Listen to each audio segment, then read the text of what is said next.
Right now, in total darkness, 36 meters beneath the world's most critical oil corridor, 7 men are sealed inside a steel tube no longer than a city bus. They are not moving. They are barely breathing. They are making no sound at all. Their only assignment is to wait for an order that could set the entire planet on fire. The silence they are forcing on themselves is the only thing keeping them alive. Every ship propeller groaning overhead is simultaneously their target and their death sentence. Picture a vessel smaller than a tennis court, a cramped iron cigar barely 29 meters from bow to stern, with just enough interior space for 7 crew members who haven't seen natural light in days. This is Iran's Ghadir-class mini-submarine, a design rooted in North Korean coastal infiltration doctrine and refined for one specific, terrifying purpose: to transform the Strait of Hormuz into a killing ground. The strait is the throat through which 1/5 of the entire world's daily oil supply flows. 2 miles of navigable channel, shallow, brutally hot at the surface, and acoustically chaotic. The blazing surface water of the Persian Gulf collides with the cooler, denser water pushing in from the Indian Ocean, creating thermal layers, abrupt salinity changes, and strong bottom currents that scramble sonar the way static swallows a weak radio signal. For a diesel-electric submarine sitting motionless on the seabed with every system powered down, that chaos isn't an obstacle, it's a cloak. The Iranian plan was chillingly straightforward. While diplomats were shaking hands and exchanging proposals through Pakistani intermediaries, the Islamic Revolutionary Guard Corps was quietly parking Ghadir submarines directly in the shipping lane. Each boat carries heavyweight homing torpedoes and submarine-launched cruise missiles. They settled onto the bottom at 36 meters, the exact average depth of the strait, and the exact operating depth these vessels were engineered for. No engines, no active sonar pings, no electronic emissions whatsoever. The 7 crew members sit in a claustrophobic drum, listening passively to the acoustic signatures of tankers and warships rumbling overhead, waiting for the moment the diplomatic track collapses so they can convert the world's energy artery into a graveyard. A diplomatic olive branch above the waterline and a loaded weapon beneath it. But the United States saw it coming. Intelligence collection and persistent ocean surveillance had assembled enough pieces to understand the trap. And what the Navy did in response wasn't a reaction. It was a demonstration of overwhelming, calculated force, designed to deliver one message with absolute clarity: you will not win this. Without warning, the largest naval armada to enter the Strait of Hormuz in the history of the conflict moved through the water. Led by the USS George H.W. Bush Carrier Strike Group, more than 20 heavily armed warships advanced in a dense blockade formation. This was not a patrol. It was a wall of steel, jet fuel, and explosive capability, arranged so precisely that any vessel attempting to slip past would be detected, identified, and stopped before it could reach an Iranian port.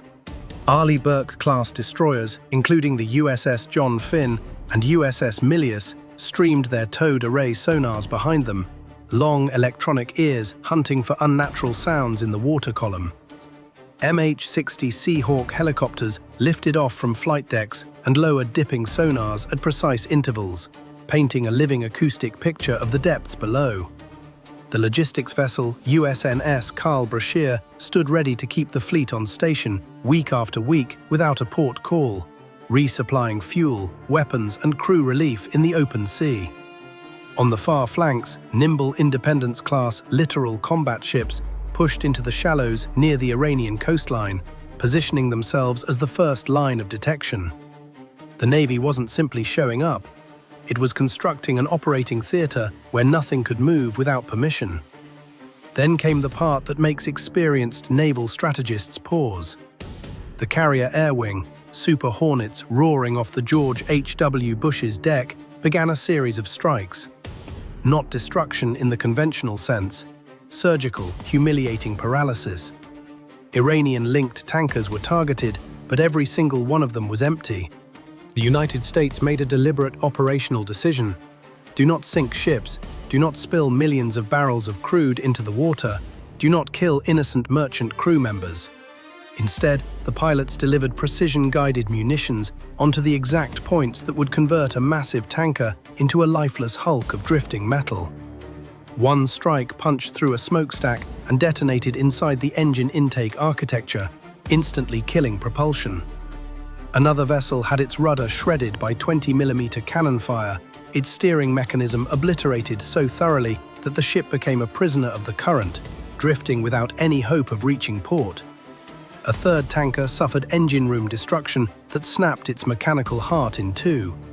The ships were not sunk, they were frozen, incapable of completing their missions, drifting at the mercy of the waves while their crews stood by, powerless. Think about the psychological weight of that for a moment.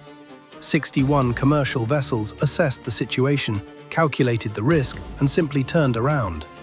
No explosion needed to communicate the message. We can reach your economic lifeline with precision and restraint. That restraint was itself the threat. Now put yourself inside that submarine. The crew of 7 hears the muffled thump of precision hits above them. Their sonar operators can track the wounded tankers as they list and drift. And yet the submarine cannot move. It cannot launch. It cannot even generate unnecessary noise, because the instant the Gadir breaks silence, it dies. The submarine's entire tactical value rests on being acoustically indistinguishable from a rock, a school of fish, or ambient bottom noise. The moment the captain orders a torpedo tube to open, a distinctive acoustic signature radiates into the water. And in the listening arcs of the Gulf of Oman, Virginia-class nuclear attack submarines are already waiting for that exact sound. The anti-submarine warfare network the US Navy assembled is layered, intelligent, and almost unnervingly comprehensive. P-8 Poseidon maritime patrol aircraft crisscross the sky, dropping active and passive sonobuoys at calculated intervals. These expendable sensors form an invisible electronic net across the seabed, feeding data back to processors aboard the fleet. They can distinguish between a Gadir's battery restart and a school of mackerel passing nearby. The destroyer's towed arrays stream far behind the ships, far enough to escape their own propeller noise, so that mechanical whispers from the deep can be heard clearly. Whenever a buoy or array flags an anomaly, an MH-60 Seahawk races to the position and dips its sonar into the thermal layers, interrogating the contact with focused acoustic energy. Unmanned surface vehicles equipped with hydrophones glide across the strait, mapping the acoustic environment in real time, building a baseline so detailed that any minor departure, the hum of an electrical pump cycling on, stands out like a shout in a silent room. This architecture can generate a firing solution within seconds of a target revealing itself. Mark 54 lightweight torpedoes and Mark 48 heavyweight torpedoes are always seconds from launch. The Iranian submarine commanders know this. They can hear their own ships dying above them in the chaos. They also know that breaking silence ends not only the mission, but their lives. The submarine trap was not Iran's only hidden weapon. The IRGC had spent years assembling a multi-layered arsenal. Hundreds of fiberglass fast attack boats concealed in coastal caves are designed to minimize radar returns and swarm targets in numbers, armed with heavy machine guns and rockets, betting that volume gets something close enough to land a hit. Shahed-type kamikaze drones represent an aerial wave that can be launched cheaply and in salvos. Coastal missile batteries dug into the cliffs along the strait can throw supersonic anti-ship missiles at the blockade force. Underground missile complexes beneath Kish Island are hardened against conventional airstrikes. The American response addressed every layer simultaneously. For fast attack boat swarms, the Phalanx close-in weapon systems aboard the destroyers spin their rotary cannons to thousands of rounds per minute, creating a wall of tungsten that shreds small surface targets before they close the distance. For the drone threat, EA-18 Growler electronic attack aircraft saturate the sky with full-spectrum jamming, spoofing GPS signals, severing control links, and turning the drone's own sensors into noise. For the coastal missile batteries, F-35B Lightning II fighters use their low observable profiles to penetrate radar coverage undetected, striking launchers and tracking radars before a single missile can be aimed at the American fleet. For the hardened underground bunkers, B-2 Spirit stealth bombers carry massive ordnance penetrators designed to burrow through rock and reinforced concrete and destroy whatever the IRGC believed was safely protected. And if all of that were insufficient, Special Operations Forces aboard the MV Ocean Trader stand ready to infiltrate ports, sabotage critical nodes, and board vessels with a level of precision no missile can replicate. The combined weight of all this pressure brought Tehran to the negotiating table, though not by choice. The regime was burning through $500 million per day in losses from collapsing oil revenues and a strangled economy. Inside the Iranian power structure, a vicious internal struggle was playing out between hardliners and pragmatists. The hardline faction, centered around the IRGC, found itself cornered by a practical wing that understood the arithmetic of the situation. A leaked internal assessment gave the regime only 6 to 8 weeks of blockade tolerance before the damage became structurally unsustainable. The deal was announced. Uranium enrichment material is scheduled to leave the country. The strait is supposed to reopen under international monitoring. But here is where the genuinely frightening part begins, because the operational environment has not changed at all. During the 60-day implementation window, the Ghadir submarines remain on the seabed at 36 meters. The mines that IRGC fast attack boats can lay quietly at night remain a live possibility. Mobile coastal missile batteries can still be repositioned without notice. A formation of swarm boats has been confirmed active. The hardline faction that controls those submarine crews did not become less radical because a document was signed. It became more pressured, more cornered, watching its entire institutional identity collapse in real time. A rogue action during this fragile transition window would be devastatingly easy to execute without warning. A tanker strikes a mine.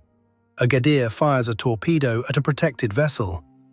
A swarm harasses commercial shipping. Any one of those events shatters the agreement's credibility and gives the hardliners the chaos they need to reclaim the narrative. The US Navy understands this precisely. The anti-submarine warfare architecture has not been stood down. The P-8s are still dropping sonobuoys. The towed arrays are still streaming behind the destroyers. The Seahawks are still dipping their sensors into the thermal layers. Virginia-class submarines are still listening in the deeper water beyond the strait. Unmanned surface vehicles continue building the acoustic intelligence picture of the entire waterway. Admiral Brad Cooper's statement about establishing a new safe transit route made the verification mission explicit. Safety is being confirmed mine by mine, contact by contact, not simply accepted on the basis of diplomatic paperwork. Because a Ghadir still resting on the bottom with a live torpedo in its tube does not recognize a memorandum. The silence in the strait right now is the most dangerous sound imaginable to anyone who understands what it contains. A crew of 7 is still inside that iron cylinder, listening to everything passing overhead. They hear tankers restarting their journeys. They hear the sonar pulses from destroyers sweeping through the water like slow searchlights.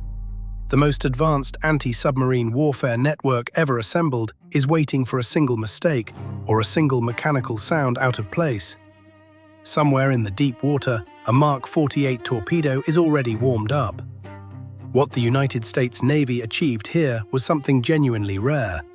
Complete operational dominance without annihilation, without spilling a drop of crude, without a single innocent life lost.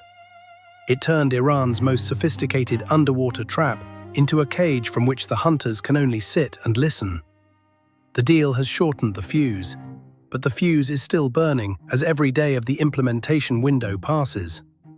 The hardliners, pushed into a corner, are still sitting on the tool that could ignite the entire region. And the 7 men in the dark are still breathing recycled air, still listening, still waiting. There's something about that image that stays with you, isn't there? 7 people in a steel tube on the ocean floor, with the fate of global energy markets resting on whether they hold still. Most of us will never be in a situation remotely like that, and yet the question it raises is one that feels strangely personal. When everything you believe in is being dismantled above your head, and the one action you could take would destroy you along with everything else, what do you actually do? Wondering if people see that differently, because honestly, there might not be a clean answer.